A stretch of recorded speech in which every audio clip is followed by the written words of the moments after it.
चुनाव का समय है। अध्यक्ष जी आपको ये बताएंगे हमारी योजनाओं के बारे में जो हमारे घोषणा पत्र में है।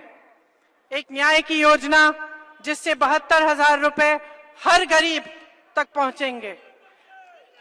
और इसमें जो भावना है वो भावना है कि जब ये सरकार 317,000 करोड़ रुपए उद्योगपतियों को दे सकती है तो क्या इस देश के गरीबों को 72,000 रुपए सालाना नहीं मिल सकता? ऐसी योजनाएं तमाम उस घोषणा पत्र में हैं जिससे आपको स्वास्थ्य सरकारी अस्पतालों में मुफ्त मिलेगा, जिससे स्वास्थ्य की जांच और स्वास्थ्य का इलाज मुफ्त मिलेगा। स्वास्थ्य भी मिल जाए तो अच्छा है। और ऐसी योजना जिससे 12वीं कक्षा तक सरकारी पाठशालाओं में मुफ्त शिक्षा मिलेगी। ये योजनाएं हैं जिसके बारे में देश के सामने चुनाव के समय प्रचार होना चाहिए। तो आप बहुत जागरूक हैं, आप इन बातों को समझिए और ये समझिए कि कांग्रेस पार्टी ने हमेशा आपके हित में काम किया है, हमेशा इस देश के लोकतंत्र को बचाया है, उसको आगे बढ़ाया है और इस जनता का ये एहसान माना है कि आपने हमें सेवा करने का मौका दिया।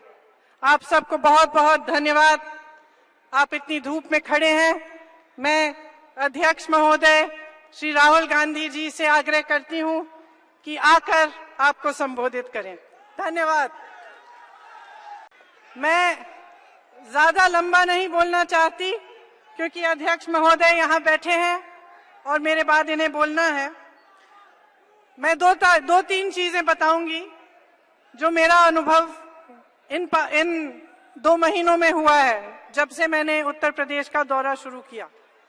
देखिए, चुनाव का समय है और आप प्रचार खूब भारी देख रहे हैं और जो सरकार है इनका प्रचार इतना मजबूत और अच्छा है कि वो सारी जगह छाई हुई है। आप चाहे अपना अखबार खोलें उसमें उनकी फोटो देखेंगे, चाहे आप टीवी चलाएं तो उनका प्रचार उसमें आएगा, चाहे आप रेल गाड़ी में जा रहे हैं उसके टिफिन के बक्से पे उनका चेहरा दिखेगा। कल परसों मैंने देखा कि जब पोलिंग के लिए लोग गए तो उनके खाने के बक्सों पे भी उनका चेहरा था। और ऐसा लगता होगा उस प्रचार को देखते हुए कि भगवान जाने कितना काम हुआ है इन 5 सालों में और कितनी तरक्की हुई है। लेकिन सच्चाई कुछ और है। मैं 2 महीनों से उत्तर प्रदेश का दौरा लगा रही हूं, जन जन से मिलती हूं और मैंने वो सच्चाई देखी है। मैंने वो सच्चाई उन नौजवानों की आंखों में देखी है जो हर चौराहे पे, हर बाजार पे मुझसे मिलते हैं और कहते हैं कि हमारे पास दीदी कोई रोजगार नहीं है।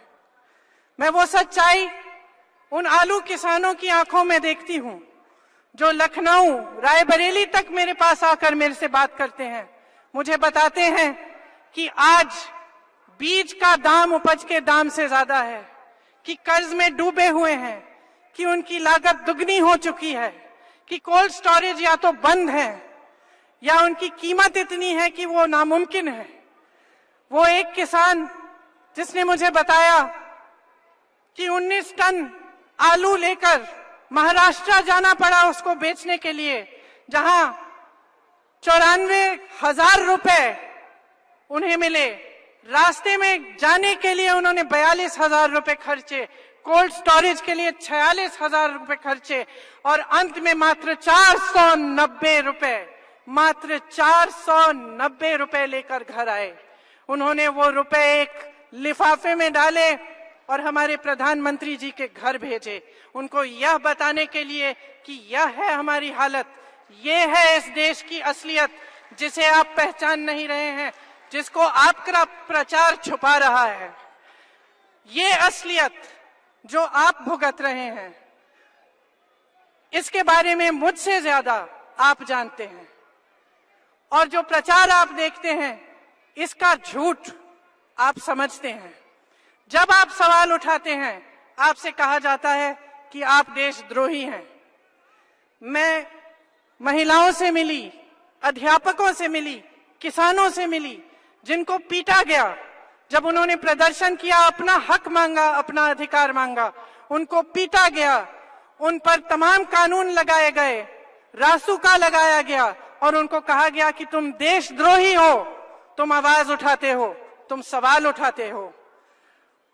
प्रचार करने के समय आप देशद्रोही, जनता देशद्रोही, और सरकार कहती है हम राष्ट्रवादी हैं। भाजपा के नेता कहते हैं कि हम राष्ट्रवादी हैं। मैं पूछती हूं, आप राष्ट्रवादी हैं तो शहीदों का आदर करिए, उन शहीदों का आदर करिए जो हिंदू हैं, जो मुसलमान हैं, और जो शहीद आपके विपक्ष के नेता के पिता हैं उनका भी आदर करिए। अगर आप राष्ट्रवादी हैं, अगर आप राष्ट्रवादी हैं तो उन स्वतंत्रता सेनानियों का अपमान करना बंद करें जिन्होंने इस देश की नींव डाली, जिन्होंने अपने खून और पसीने से इस देश को आजाद किया। उन महापुरुषों का आदर करिए जिन्होंने इस देश की नींव डाली। अगर आप राष्ट्रवादी हैं तो चुनाव के समय पाकिस्तान की नहीं, हिंदुस्तान की बात करिए। हिंदुस्तान के नौजवानों को बताइए आप उनके लिए क्या करने जा रहे हैं। हिंदुस्तान की महिलाओं को बताइए कि आप उनके लिए क्या करने जा रहे हैं। हिंदुस्तान के किसानों के लिए कहिए कि आपने कौन सी योजना बनाई है। गरीबों के लिए बताइए आप उनके लिए क्या करेंगे। अगर आप राष्ट्रवादी हैं तो जब देश भर से नंगे पांव हजारों की तादाद में, लाखों की तादाद में किसान आपके दरवाजे तक आए तो आप उनसे मिले क्यों नहीं? आपने उनसे उनका दर्द क्यों नहीं पूछा? अगर आप राष्ट्रवादी हैं तो जब आपके किसी साथी ने किसी महिला के खिलाफ कोई गलत बयान दिया तब आपने इस देश की तहजीब उनको क्यों नहीं सिखाई? अगर आप राष्ट्रवादी हैं तो धर्म के नाम पर जब किसी की निर्मम हत्या की गई तो उनके हत्यारों को सम्मानित करने के बजाय आपने उन परिवारों का दुख क्यों नहीं बांटा? अगर आप राष्ट्रवादी हैं तो उस लोकतंत्र का आप आदर क्यों नहीं करते जिस लोकतंत्र ने आपको सत्ता दी? उन संस्थाओं को आप जी जान से क्यों नहीं उनकी रक्षा करते जिन संस्थाओं से जनता को शक्ति मिलती है, जिन संस्थाओं से इस देश की जनता मजबूत बनती है? उनको नष्ट करने का प्रयास क्यों करते हैं? लोकतंत्र को नष्ट करने का प्रयास क्यों करते हैं? अगर आप राष्ट्रवादी हैं तो आप जनता की आवाज को बंद क्यों करना चाहते हैं? जब जनता आपसे सवाल पूछती है आपको खुश होना चाहिए। आपको ये सोचना चाहिए कि देखिए मैं एक ऐसे देश में रहती हूँ या रहता हूँ जिसमें जनता की आवाज उठती है, जिसमें जनता सवाल पूछती है, जिसमें जनता जागरूक है, जिसमें जनता मजबूत है। उसके बजाय आप उस आवाज को दबाना चाहते हैं और पूरे प्रयास में रहते हैं कि जनता की आवाज ना आप तक पहुंचे और ना किसी और तक पहुंचे। अगर आप राष्ट्रवादी हैं तो उस जनता का नमन करिए जो आपसे सवाल पूछती है, जो आपसे ये कहती है कि मेरे चुनाव में मेरे सामने भाषण देने आते हैं, मेरे से बात करने आते हैं तो काम की बात करिए, मुझे बताइए मेरे लिए आप क्या करेंगे। आपको गर्व होना चाहिए ऐसी जनता पर। लेकिन लगता है कि इस सरकार को न लोकतंत्र पर गर्व है, न हमारी संस्थाओं पर गर्व है और न हमारी जनता पर गर्व है। क्योंकि अगर असली राष्ट्रवादी होते तो ये सत्य का मार्ग पकड़ते, ये समझते कि ये देश सत्य पर आधारित है और जो सत्य के मार्ग से भटक जाता है उसको ये देश नहीं बख्शता, आपको भी नहीं बख्शेगा, क्योंकि आप भी सत्य के मार्ग से बहुत पहले भटक चुके हैं। चुनाव का समय है। अध्यक्ष जी आपको ये बताएंगे हमारी योजनाओं के बारे में जो हमारे घोषणा पत्र में है। एक न्याय की योजना जिससे 72,000 रुपए हर गरीब तक पहुंचेंगे और इसमें जो भावना है वो भावना है कि जब ये सरकार 317,000 करोड़ रुपए उद्योगपतियों को दे सकती है तो क्या इस देश के गरीबों को 72,000 रुपए सालाना नहीं मिल सकता। ऐसी योजनाएं तमाम उस घोषणा पत्र में हैं जिससे आपको स्वास्थ्य सरकारी अस्पतालों में मुफ्त मिलेगा, जिससे स्वास्थ्य नहीं मतलब स्वास्थ्य की जांच और स्वास्थ्य का इलाज मुफ्त मिलेगा। स्वास्थ्य भी मिल जाए तो अच्छा है।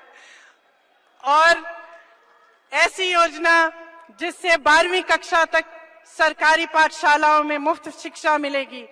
ये योजनाएं हैं जिसके बारे में देश के सामने चुनाव के समय प्रचार होना चाहिए।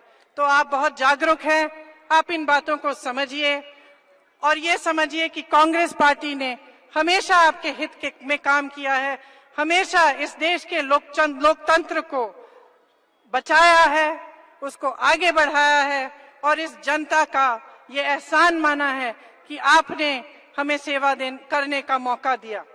आप सबको बहुत बहुत धन्यवाद। आप इतनी धूप में खड़े हैं। मैं अध्यक्ष महोदय श्री राहुल गांधी जी से आग्रह करती हूं कि आकर आपको संबोधित करें। धन्यवाद।